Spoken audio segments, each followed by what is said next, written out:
Good morning everyone. Study with Preksha 5483 में आपका स्वागत है। हम कर रहे हैं साइंस की आंसर की क्लास 7th की।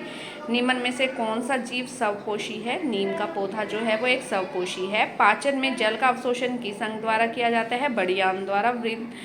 बृहदान्त लार्ज इंटेस्टाइन। सूर्य का प्रकाश पृथ्वी तक किस विधि से पहुंचता है? विकिरण विधि से। अम्ल नीले लिटमस को करते हैं लाल में परिवर्तित। लकड़ी का काटना किस प्रकार का परिवर्तन है? भौतिक परिवर्तन। मछली के श्वसन क्लोम या गलफड़े हैं। पत्तों में हरा रंग क्लोरोफिल या परनहरीन के कारण होता है। मानव शरीर की सबसे बड़ी ग्रंथि यकृत है। समुद्र की ओर से आने वाली वायु को थल समीर कहते हैं। असत्य समुद्री समीर कहते हैं। लिटमस को लाइकेन से प्राप्त किया जाता है। सत्य। प्रकाश संश्लेषण क्रिया की आपको समीकरण लिखनी है। कार्बन डाइऑक्साइड प्लस जल मिलकर सूर्य का प्रकाश और क्लोरोफिल की उपस्थिति में कार्बोहाइड्रेट और ऑक्सीजन बनाते हैं। 6CO2 plus 6H2O C6H12O6 plus 6O2। सर्दियों में हम ऊनी वस्त्र क्यों पहनते हैं? सर्दी के मौसम में ऊनी वस्त्र हमें गर्म रखते हैं। इसका कारण यह है कि ऊनी कपड़ों में जो वायु होती है वह ऊष्मा की कुचालक है।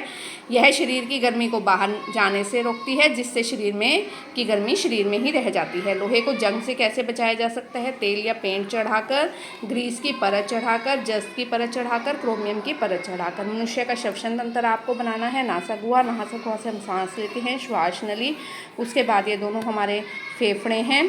प्रधान श्वसनी है, ये आगे श्वसन नलिकाओं में विभाजित हो जाती है और नीचे आपका डायफ्राम होता है। बाद अगला क्वेश्चन है, कॉपर सल्फेट के क्रिस्टल कैसे बनते हैं? किसी बीकर में 1 कप जल लेकर उसमें आपने तनु सल्फ्यूरिक अम्ल की कुछ बूंदें मिलानी है।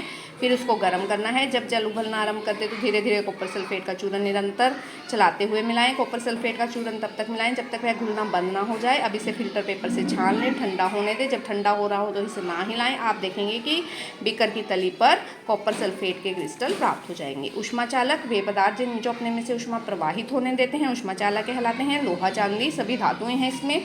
ऊष्मारोधी जो अपने में से ऊष्मा प्रवाहित नहीं होने देते ऊष्मारोधी कहलाते हैं। कांच प्लास्टिक।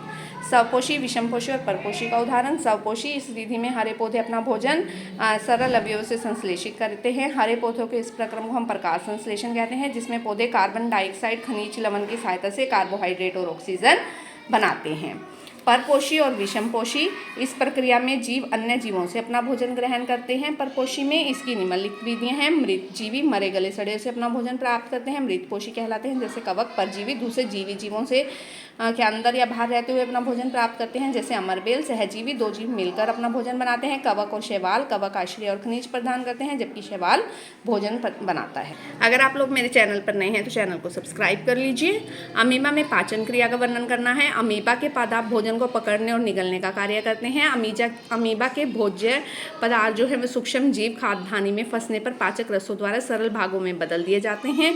इस प्रकार पचा हुआ भोजन धीरे धीरे अवशोषित कर लिया जाता है, जो अमीबा की वृद्धि, रखरखाव और जनन में उपयोग में लाया जाता है। बिना पचा हुआ भोजन खाद्यान्नी द्वारा उत्सर्जित कर दिया जाता है। अमीबा का चित्र, इसमें आप खाद्यान्नी दिखाएंगे। खाद्यान्नी से भोजन अंदर चला जाएगा और बिना पचा हुआ भोजन जो है खाद्यान्नी के द्वारा ही बाहर आ जाएगा। नेक्स्ट क्वेश्चन, डॉक्टरी टेम्परेचर और डॉक्टरी थर्मामीटर और प्रयोगशाला थर्मामीटर में आपको अंतर बताना है। समानता इन दोनों का सिद्धांत, ताप से पदार्थ फैलते हैं, एक समान है, दोनों ताप मापने के काम आते हैं, दोनों में पारे का प्रयोग होता है। अंतर, प्रयोगशाला तापमापी का परिसर -10 से 110 डिग्री सेल्सियस, जबकि डॉक्टरी का 35 से 42 डिग्री सेल्सियस होता है। प्रयोगशाला तापमापी में बल्ब के पास कोई विभंग नहीं होता, जबकि डॉक्टरी तापमापी में विभंग पाया जाता है। अगर आपको वीडियो पसंद आए तो आप चैनल को जरूर सब्सक्राइब कीजिए, बेल आइकन दबा दीजिए ताकि आगे आने वाली वीडियो की नोटिफिकेशन आ सके। Please like, share and subscribe.